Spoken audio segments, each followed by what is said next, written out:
Hey guys, Convertible here.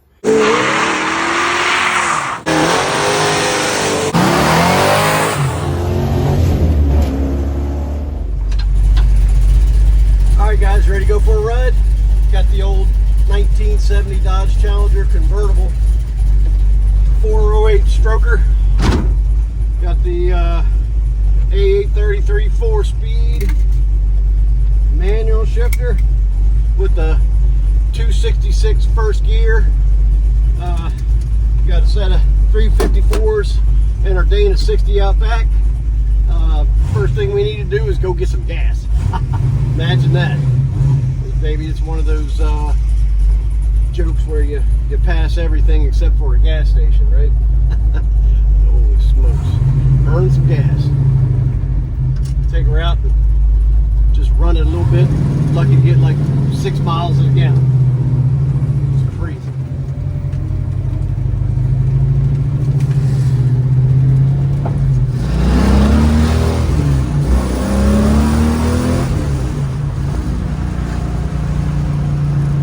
Well, this thing's got the regular 23 spline in it.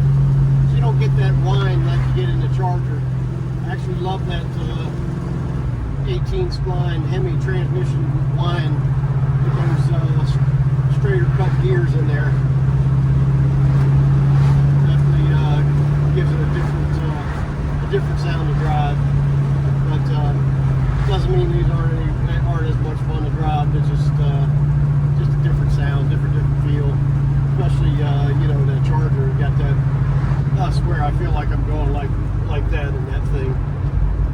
It's such a long shift, and this is just so short. Bam, a different feel.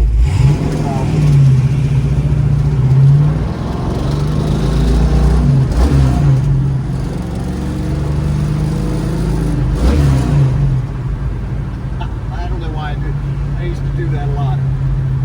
Always give her a little rev because the old 71 always ran so fat that if I sat at a light too long or just was going too slow, going from first to second gear, I got to rev it a little bit to give it a little bit of gas and clean it out some. But so it's kind of almost a habit to do that nowadays. But first, well, you should hit it. It's second. Oh yeah, gets people's attention too sometimes.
Guys, so you know, we got the old convertible out here today.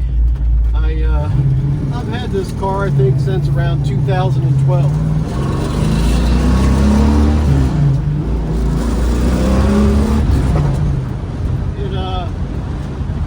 It came from Colorado. I bought it from a guy who had it. He had actually bought the car I think in 71. Somebody had bought it in early 70 or late 69, and he was the second owner. He had bought the car from somebody else in 71, so that dude had that car from 1971 until about 2011 or so. I think 2010, 11, 12, somewhere around there when I bought it.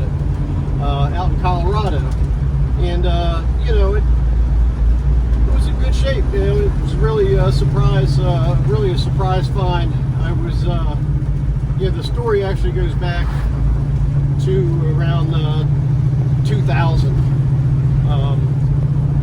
In 2000, I had come across another 70 Challenger that was basically a basket case. The guy had taken the car completely apart, and I went out and ended up buying the car for like $1,500 and brought it home and started working on it. I got to the point where I swapped out the whole suspension system, redid all the tie rod ends and control arms and bushings and rear springs, and I redid all the brakes, and I got to the point where I had that done, and at the same time I was building a Hemi motor for it. I was going to make a 426 Hemi convertible out of it, and so I got that, was building the motor, getting all the bottom end down underneath the car, and I got to the point where I started working on the metal work. The floor pans and stuff had rotten and needed to be swapped out, and so I was working on that, and it's like I had my 2 sons, and then I had my daughter, so I ended up having 3 kids very shortly after buying the car. And hey, I'd spent a lot of time with my kids and on the weekend spending stuff, so what was getting some work done got to getting hardly nothing done because I'm so busy all the time. And by the time 2005 or something rolls around, I'm like, man, I am never going to get this car done. I'm going to be 80 years old before I roll it out of the garage, and I might not even be able to drive the damn thing. So I'm like, you know what? I need to get something that I can drive. I can't just keep working on a car the rest of my life and not having anything to drive around. I had the 70. The 71, the orange car. So I did at least have that to drive around, but I still had this this convertible that I wanted to drive, but I wasn't going to drive it anytime soon. So basically I threw that thing up on eBay, and these cars back in the day were still bringing pretty good money. I sold that, basically the shell. I had everything to go with it. I had all the fenders, doors, trunk deck, hood, everything. It was a complete car. The whole interior was there, but it just going to take forever to put together, and that's sold on eBay for $10,000.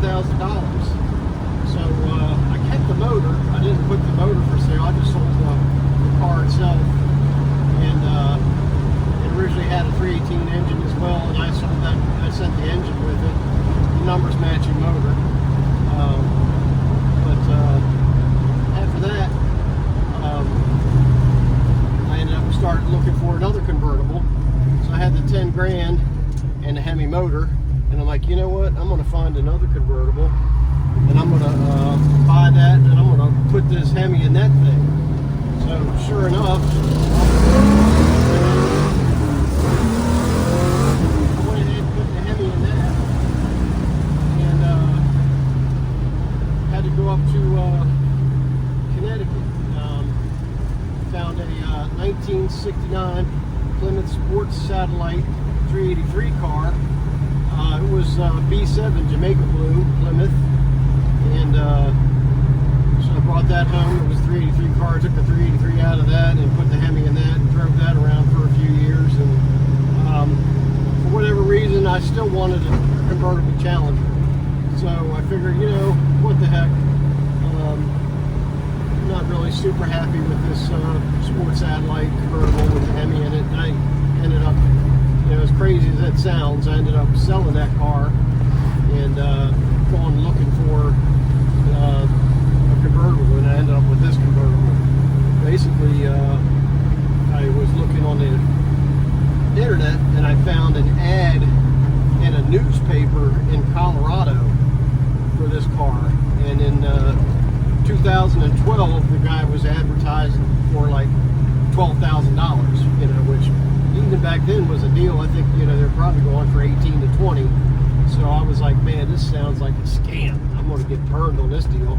Buying a car sight unseen out of Colorado. The guy's sending me pictures over the internet. You know, he's a really nice guy, and obviously he turned out to be legit. And he even at one point asked me, "Are you sure you want to buy this car for that money?" And I'm like, "Yeah, it's a fair deal to me." And I'm thinking, "Oh Lord, he has no idea that the car is worth $5-10 grand more or whatever." And so I went ahead and I did this thing called escrow.com, which I since have heard that people haven't had as good experiences with it as I did. But you basically put your money in this account, and escrow.com has I had the guy ship the car to me, which, that was a pretty brave move. You don't have a nickel. I mean, the money's sitting there at escrow.com. They send them the email that, we have your money, go ahead and ship them the car. And I actually had to have a shipper go out and get it. It cost me $800 to send a driver out there to pick the car up in Colorado and bring it back here for me. So they went out and brought the car back, and they rolled it off the trailer, and I met them out on the main road where they were rolling off the trailer, and I'm like, man, this is it. So I let that guy's money loose right away, paid for the car, and here it is today. So I basically I took this thing for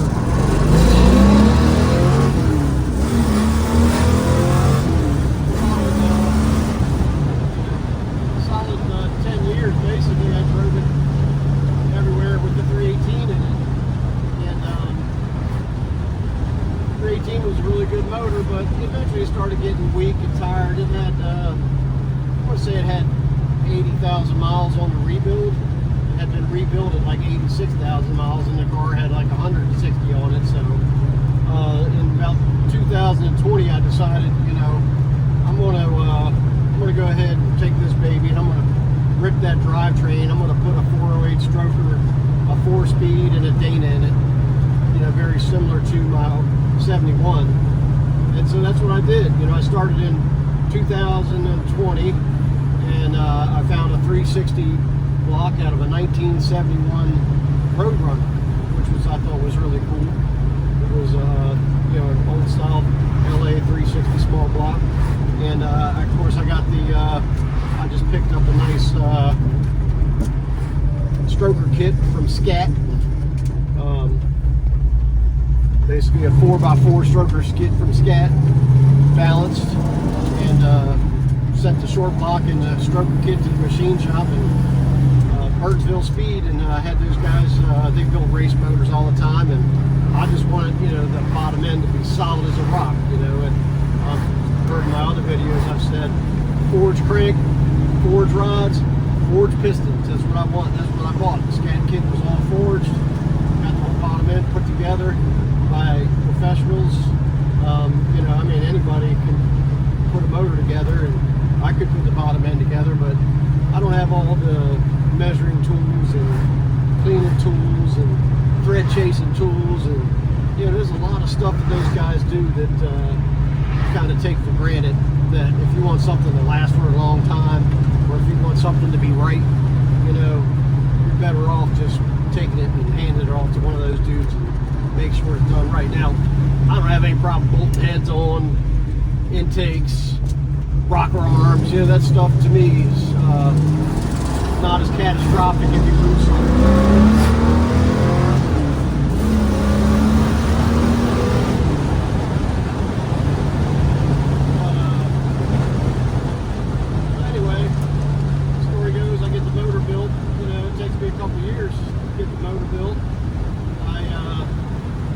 Transmission. I rebuilt the transmission myself.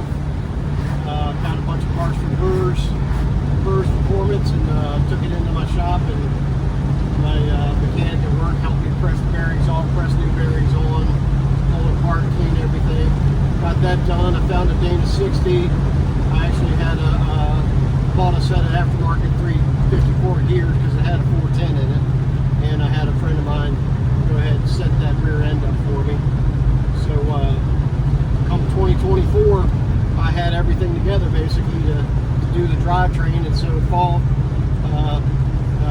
of 23, I went ahead and started gutting the motor out of it, and transmission and rear and all that, and got it all swapped out. It took me all winter long and part of the spring to get it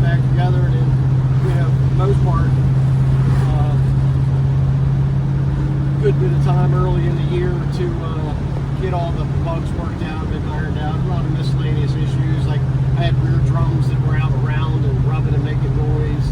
I pulled the transmission out twice because I thought something was wrong with it. Of course, I rebuilt it, so it had to have been me, right?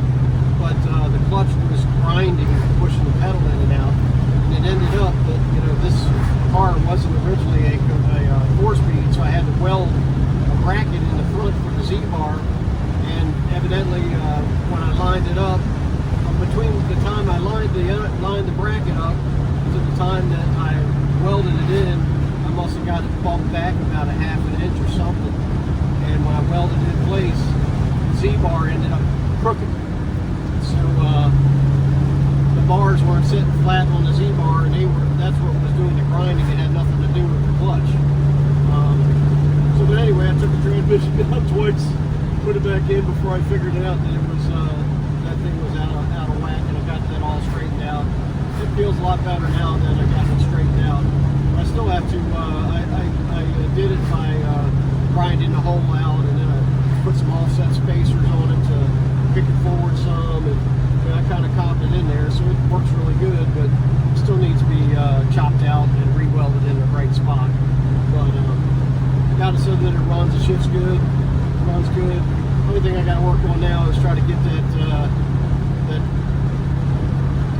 voltage power out there. I'm either going to find the power loss in the column or down there inside on the wiring somewhere, or I'm going to go ahead and just put a relay in and hook the relay up to the key. When I turn the key on, actuate the relay, and I'll put 12 volts from the battery right to the ignition.